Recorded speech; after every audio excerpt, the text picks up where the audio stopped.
Mataram menaklukkan Madiun dan Pasuruan.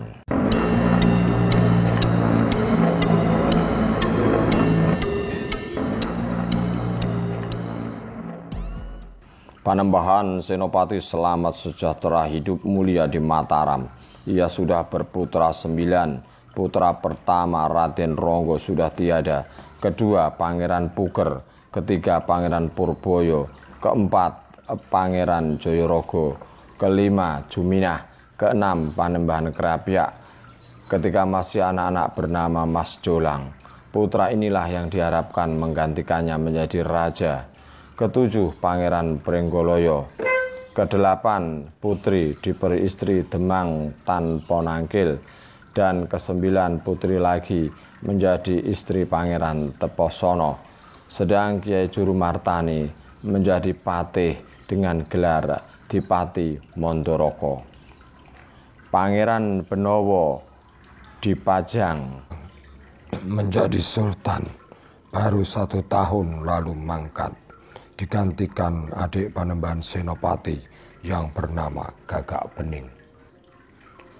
Rakyat Pajang taat semua, pemerintahannya lestari, tetapi istana lama tidak mau ditempati lagi dan digeser ke timur. Pagar kota juga diperluas. Di situ ada makam mukmin dari Arab yang juga dimasukkan ke dalam pagar, diambil sawab atau berkatnya. Kota Pajang sekarang berbentuk persegi.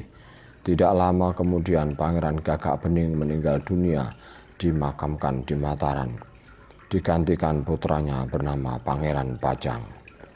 Waktu itu Panembahan Senopati utusan ke Giri menyampaikan surat untuk meyakinkan akan kebenaran Wiroyotuyo atau ramalan ketika Sultan sowan ke Giri dulu. Sesampai di Giri waktu itu Sunan sedang mengadakan pertemuan dengan para kerabatnya. Surat diterima. Setelah dibaca Sunan tersenyum. Katanya, "Hei utusan, laporkan kepada Senopati jika ingin membuktikan wilayatku, silakan ngeluruk ke Bangwetan atau Jawa Timur. Sudah digariskan oleh Allah bahwa Raja Mataram kelak akan menguasai seluruh tanah Jawa. Bahkan Giri juga akan takluk ke Mataram. Sebab kehendak Allah tidak boleh berubah. Dibuat zaman berbalik. Gusti jadi kawulo, kawulo jadi Gusti. Buktinya dengan adanya Pajang dan Mataram itu." Utusan segera mohon pamit dan kembali ke Mataram. Sesampai di Mataram melaporkan dari awal sampai akhir segala pesan Sunan Giri kepada Panembahan Senopati. Senopati berkata kepada Paman Adipati Mondoroko, "Paman, saya segera berangkat mengirim prajurit ke Bangwetan. Rencana saya besok bulan Muharram. Saya menurut ketika Sultan Pajam sowan ke Giri dulu pada bulan Muharram. Selain itu, Paman perintahkan kepada Adipati-dipati Demak, Grobogan yang sudah saya kuasai supaya membantu prajurit dan persenjataan untuk ikut berperang. Supaya saya waktu berangkat, supaya sudah terkumpul semua di Pajang." Ki Adipati Mondoroko siap melaksanakan perintah itu. Sampai saatnya bulan Muharram, Panembahan Senopati berangkat beserta seluruh bala tentaranya. Negeri yang sudah dikuasai, orang-orangnya juga ikut menaklukkan negeri Bangwetan yang belum tunduk. Mereka berkumpul di Jepau. Pembesar negara-negara Bangwetan, Pangeran Surabaya sudah mendengar berita jika Senopati di Mataram akan menaklukkan semua negara Bangwetan. Pangeran Surabaya lalu mengirim utusan kepada Bupati di Tuban, Sedayu, Lamongan, Gresik, Lumajang, Kertosono, Malang, Pasuruan, Kediri, Wirosobo, Blitar, Pringgoboyo, Pragunan, Lasem, Madura, Sumeneb, dan Pekacangan. Semua bupati beserta bala prajuritnya juga sudah datang di Jepau untuk menyambut datangnya musuh. Senopati dan tentaranya sudah tiba di sana. Kedua-duanya saling berhadap-hadapan. Datanglah utusan Sunan Giri membawa surat lalu membuat pesanggrahan sendiri. Dipanggillah Panembahan Senopati dan Pangeran Surabaya, semua bupati ke pesanggrahan itu. Utusan Sunan Giri berbicara, "Para pembesar semua, saya diutus oleh Sunan Giri menyampaikan surat. Berkenanlah kiranya mendengarkan, akan saya bacakan. Surat saya, Kanjeng Sunan Giri, memerintahkan kepada anak-anakku Senopati di Mataram dan Pangeran Surabaya. Maksud kalian mau berperang itu saya tidak mengizinkan, sebab akan mengakibatkan banyak kematian, merusak orang-orang kecil. Sekarang kalian pilih salah satu di antaranya, isi atau wadah.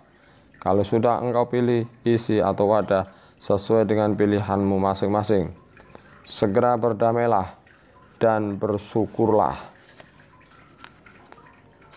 Dan bersyakurlah kepada Allah, lalu bersegeralah pulang kembali ke negaramu masing-masing. Kelak, karena ridho Allah, engkau dititahkan tinggi atau rendah. Terimalah takdir Allah itu." Selesai. Senopati lalu berkata kepada Pangeran Surabaya, "Adi Surabaya, apa kemauanmu berkenan dengan perintah Sunan Giri? Saya dan Adi disuruh memilih isi atau wadah. Adi pilih yang mana? Saya menurut saja." Pangeran Surabaya menjawab, "Kakang Senopati, saya memilih isi saja, kakang wadahnya." Panembahan Senopati juga sudah rela menerima wadah. Selesai pemilihan, kedua pihak saling membubarkan diri dan pulang ke negara masing-masing beserta seluruh para tentaranya. Sang utusan juga sudah kembali dan melaporkan hasilnya kepada Sunan Giri. Mendengar itu, Sunan berkata, "Ketahuilah, sudah pasti kehendak Allah. Senopati menerima wadah itu memang sudah benar. Wadah itu adalah negara, isi adalah orang-orangnya. Dikala orang tidak menurut kepada yang memiliki bumi, mesti akan diusir." Diceritakan kemudian Pangeran Surabaya utusan kepada bupati di Warung Tanah Bluro. Selesai diketahui Panembahan Senopati, lalu ditaklukkan. Kalau tidak mau takluk, tidak boleh menginjakkan kakinya di tanah Warung Bluro, sebab tanah di situ adalah milik Panembahan Senopati. Bupati Bluro juga sudah takluk ke Mataram, bahkan daerah sekitarnya semua sudah takluk ke Mataram. Bagi yang melawan akan dikempur dengan perang. Bupati Madiun lalu bersekutu dengan para bupati di Bangwetan yang belum takluk ke Mataram, berniat melawan Mataram. Sebab Panembahan Senopati itu ibarat api sebesar kunang-kunang, harus segera disiram air agar jangan sampai berkobar kemana-mana. Para bupati setuju, mereka mengumpulkan prajuritnya di Madiun, serta siap berperang. Begitu besar jumlah prajuritnya itu. Panembahan juga diberitahu oleh Abdi Sandi akan hal itu. Panembahan Madiun bersama sudah bersiap dengan para bupati yang lain berniat untuk menggempur Mataram. Beliau segera mengundang balanya untuk menyiapkan senjata dan mengerahkan prajurit dari daerah-daerah yang sudah dikuasainya. Pada bulan Mukarram, Panembahan Senopati, Kyai Adipati Mondoroko beserta bala pasukannya yang sudah siaga berangkat ke Madiun. Barisan terhenti di sebelah barat Madiun, mesanggrah di dusun Kalidadung dekat Bengawan Madiun. Mereka berhadapan-hadapan dengan lawan dan hanya dibatasi sungai saja. Panembahan Senopati setelah menyaksikan prajurit musuhnya sangat besar, sementara prajuritnya sendiri cuma sedikit, mohon petunjuk kepada Mondoroko untuk mencari akal. Dan demikianlah caranya. Di Mataram ada seorang abdi perempuan bernama Adisoro, begitu cantik rupanya. Kata Panembahan kepadanya, "Adisoro, datanglah ke kota Madiun. Berikan suratku ini kepada Panembahan Madiun. Isi surat menyatakan bahwa saya takluk. Ini dilakukan supaya beliau hilang kewaspadaannya atau membubarkan barisannya. Setelah itu terserah padamu bagaimana merekayasa agar Panembahan Madiun menjadi sayang padamu. Berpakaianlah yang indah-indah dan berhiaslah secantik mungkin, serta naiklah tandu. Para prajuritku Jaya Toko yang memikul tandu dan membawa kelengkapan upacara berjumlah 40 orang. Jika engkau diganggu oleh para sentono di Madiun, layani saja, asal tidak sampai di luar batas, dan hindari jangan sampai terlalu jauh ke dalam. Mbok Adisoro lalu berbusana yang indah-indah dan berhias sedemikian rupa sehingga kelihatan sangat cantik. Siapapun yang melihat pasti akan jatuh cinta. Ia lalu berangkat naik tandu dipayungi payung kehormatan, diiringi upacara untuk menyamar menjadi seorang putri keraton. Rombongan menembus barisan besar di Madiun. Orang-orang tidak curiga sebab yang dikawal hanyalah seorang putri cantik.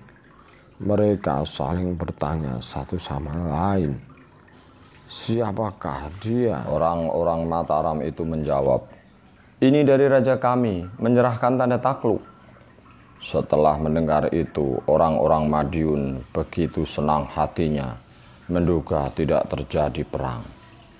Panembahan Madiun itu adalah putra Sultan Demak, yang menurunkan adalah Sultan Bajang almarhum. Panembahan Madiun mempunyai 2 anak, seorang putri bernama Retno Tumilah. Ia sudah menginjak dewasa, begitu cantik rupanya, tetapi belum bersuami. Mau bersuami dengan syarat jika ada menantu disembah mertuanya. Ia mempunyai pisau cukur, siapapun yang tidak luka jika ditoreh dengan pisau tersebut. Itu syarat yang kedua untuk calonnya. Jika kedua syarat itu tidak terpenuhi, maka tidak akan mau bersuami untuk selama-lamanya. Putra Panembahan Madiun yang lain adalah seorang laki-laki bernama Mas Lontang. Pada waktu itu Panembahan Madiun sedang duduk di rumah kadipaten di hadapan Poro Sentono dan putranya. Terkejut melihat datangnya Adisoro yang mendadak. Tanpa peduli kanan kiri, langsung bersujud di kaki sang Panembahan. Panembahan Madiun bertanya, "Kamu ini orang dari mana dan siapa namamu?" Mbok Adisoro menjawab, "Saya ini abdi dari Senopati Mataram. Saya Adisoro. Saya diutus menyerahkan surat tanda takluk di hadapan Panembahan Madiun." Surat diterima dan dibaca. Bunyi surat menyatakan takluk serta menyerahkan negara Mataram, dan jika dikabulkan ingin mengabdi ke Panembahan Madiun.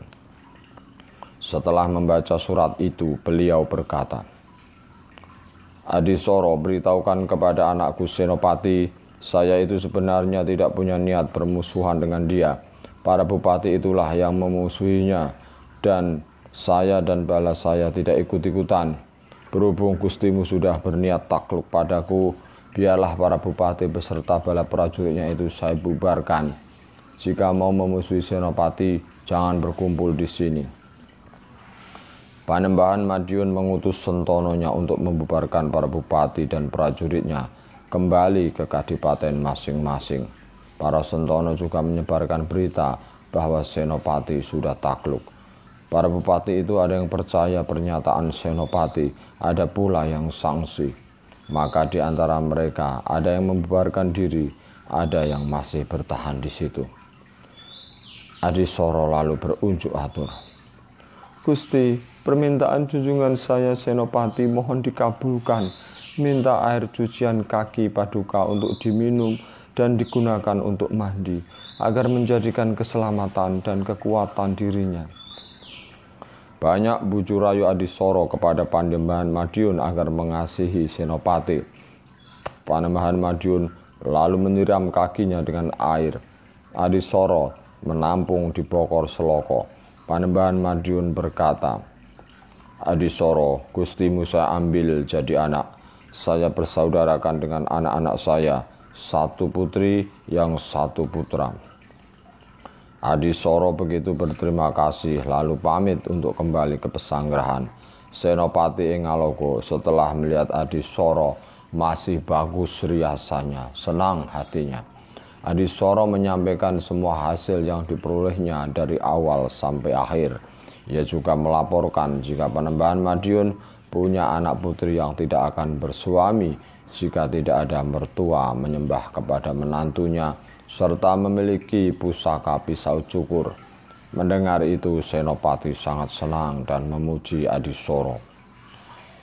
Ki Adipati Mondoroko berkata kepada Senopati, "Karena engkau berniat menjadi raja yang menguasai seluruh tanah Jawa, sebaiknya sowan ke Sunan Kalijogo di Kadilangu.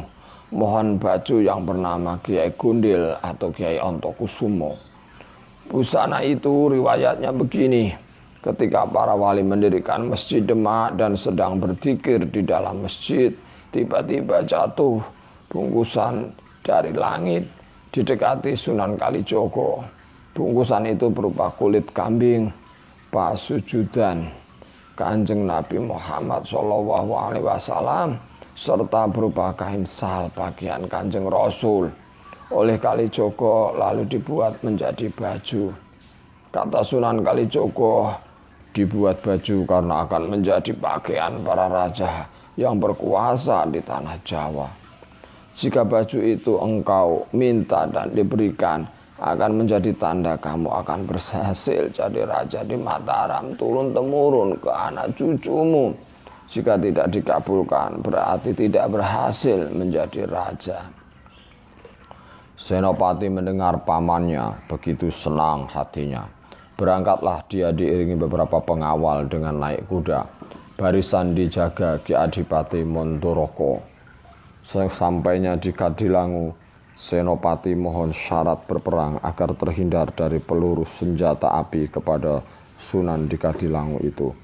Ternyata benar, sang ulama memberikan baju yang bernama Kiai Gundil atau Ontokusumo tersebut. Segera sesudah itu Senopati segera kembali ke barisan lagi. Di lain hari Senopati ing Ngalogo mendapat laporan bahwa barisan di Madiun ada yang membubarkan diri. Sisanya yang masih ada mulai lengah. Senopati lalu memerintahkan untuk menyiapkan prajuritnya dalam kelompok untuk menggempur barisan Madiun itu. Sudah ditentukan mereka akan tiba di sebelah timur kali pada waktu pagi buta. Waktu tengah malam barisan besar mulai menyeberang ke timur sungai. Di waktu pagi sampai di seberang sungai lalu bergegas menyerang musuh. Gemuruh suara sorak-sorai, suara bende dipukul bertalu-talu dan rumah-rumah yang dibakar. Sebaliknya barisan pihak lawan sangat terkejut menghadapi datangnya lawan yang tak diduga-duga. Pertempuran pun terjadi, banyak yang tewas. Senopati naik kuda bernapas madu bernama Puspo Kencono, berbaju Ontokusumo, mengamuk dengan tombak. Korban yang berjatuhan di barisan Bangwetan tak terhingga, sementara barisan dari Mataram tak seberapa. Prajurit Bangwetan berhamburan, lari tinggal gelenggang mengungsi hidup. Waktu menjelang siang, kuda Senopati mati sebab luka parah terkena senjata, namun masih digunakan untuk berperang. Setelah waktu menjelang sore, Kyai Adipati Mondoroko tahu serta berkata, "Senopati, kudamu itu sudah mati, kenapa masih kau naiki?" Kuda itu pun rebah ke tanah. Senopati melompat sambil berbicara, "Paman, engkau ini terlalu banyak bicara. Saya tahu kalau kuda saya ini sudah mati sejak menjelang siang tadi dan baru roboh sekarang." Senopati lalu bersabda, "Wahai anak turun-turunku, ingatlah jika berperang jangan naik kuda napas agar tidak bernasib seperti saya." Senopati berjalan darat untuk masuk ke Kedaton Madiun. Panembahan Madiun sudah mendapat laporan kalau Senopati menggempur Madiun beserta bala tentaranya. Surat takluk yang dahulu itu ternyata hanya siasat saja. Akibat gempuran itu, banyak prajurit Bangwetan dan Madiun yang gugur. Prajurit yang masih hidup lari semua. Tinggal orang-orang di dalam Kedaton ini. Di luar Kedaton, harta benda, wanita sudah habis dijarah orang-orang Mataram. Panembahan Madiun mendengar itu sangat menyesal lalu berkata, "Saya tidak mengira jika seperti ini namanya Senopati. Hal bisa yang saya katakan kepadanya adalah dia kena marto wiso. Marto lahirnya, wiso batinnya." Panembahan Madiun berniat meloloskan diri bersama anak dan istrinya. Tetapi kepada putrinya ia berkata, "Retno Tumilah anakku, kamu tinggallah di Kedaton. Sebab sudah lumrah jika sudah kalah perang akan dijarah segala barang miliknya termasuk putrinya. Perlu kamu ketahui latar belakang Senopati merebut Madiun itu karena sebenarnya ingin memiliki kamu." Retno Tumilah menangis sedadi-jadinya jatuh ke tanah tidak sadar. Ibu dan para abdi ikut menangis. Panembahan Madiun berpesan kepada emban, inang, juga kepada abdi perempuan, selir-selir yang akan ditinggalkan. "Kalian tunggu Gusti putrimu. Jangan khawatir akan mati dibunuh Senopati. Jika Gusti putrimu sudah sadar, berikan keris wasiat ini kepadanya. Namanya Si Gumarang." Keris segera diterima emban untuk diberikan kepada sang putri. Panembahan terus pergi bersama istri dan putranya menuju ke arah timur, berniat ke Wirosobo. Sang putri yang ditinggal sudah sadar dari pingsan. Emban menyerahkan keris. Sang putri setelah menerima keris seakan-akan mendapat pesan agar mati bersama Senopati. Kemudian ia berpakaian seperti laki-laki memakai keris, menghunus pistol, menyiapkan serampang, lalu duduk di tengah Kedaton. Senopati mendengar bahwa Panembahan Madiun telah mengungsi meninggalkan negerinya. Anak putrinya ditinggal di Kedaton. Senopati senang sekali, segera masuk ke istana. Setelah sampai di halaman istana, lalu ditembak oleh sang putri, juga dilempar serampang. Senopati kena dadanya, tapi tidak mempan, enak saja berjalan. Sang putri lalu mencabut keris seraya berkata, "Jika engkau saya tusuk keris ini tidak tembus, nyata-nyata engkau memang orang sakti." Senopati setelah melihat sang putri menghunus keris wasiat, takut mendekati. Ia berhenti, berdiri di kori Kedaton. Akhirnya merajuk minta belas kasihan sang putri. Panjang lebar kata-kata rayuan sang Senopati agar putri berbelas kasih kepadanya. Setelah Retno Tumilah mendengar kata-kata itu, lalu hilang kemarahannya, begitu menyentuh hatinya. Tubuhnya lunglai, duduk sambil menyandar, kerisnya jatuh tanpa sadar. Senopati segera mendekati, keris diambilnya, dimasukkan dalam rangkanya, lalu disengkelit. Senopati duduk di samping sang Retno sambil merayu. Sang putri lembut berkata, "Senopati, sumpahku tinggal satu. Jika engkau tidak luka, saya tebas dengan pisau pencukur ini. Saya rela kau timang-timang." Senopati lalu diiris dengan pisau itu, tetapi kulitnya terluka pun tidak. Bahkan pisau itu sampai tumpul tajamnya.